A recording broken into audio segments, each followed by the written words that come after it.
What's going on? You know who it is. You know what it is. All right, you guys, peep game. All right, so DDG scores, somewhat of a W. I will say it's a W when basically somebody is trying to basically shut you out of your child's life. But nevertheless, I don't want to dive deep into that. Basically, he was granted permission to have supervised visitation of his son. Haley Bailey is somewhere in Italy working on a film.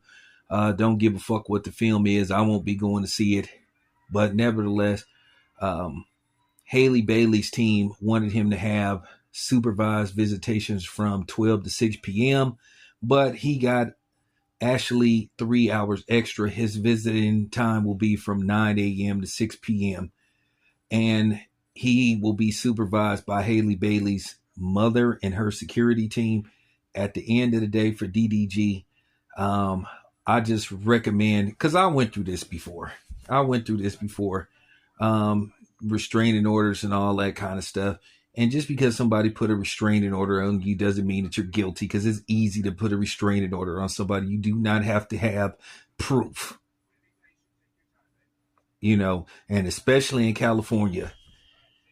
But nevertheless, that's besides all that. My advice to DDG, just comply. At the end of the day, her mother is going to be present.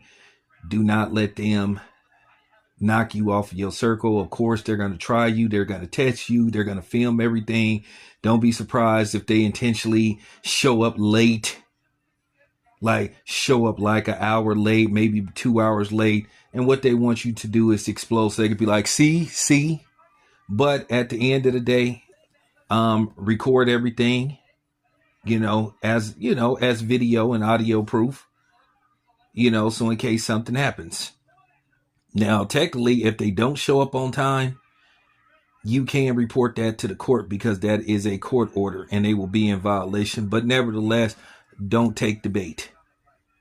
But I got a feeling, in all likelihood, they probably will try something. I didn't, like I said, I didn't been through that type of stuff. Anything to try to character assassinate or basically try to make you look bad. So I'm not going to be surprised if they show up late or just try anything to get under DDG skin. So basically they can say, oh, see. You have to watch this type of stuff. So that's all I'm saying. I'm glad that DDG scored, a W in this case, as he fighting to be part of his son's life. And I commend him on that. That's real talk.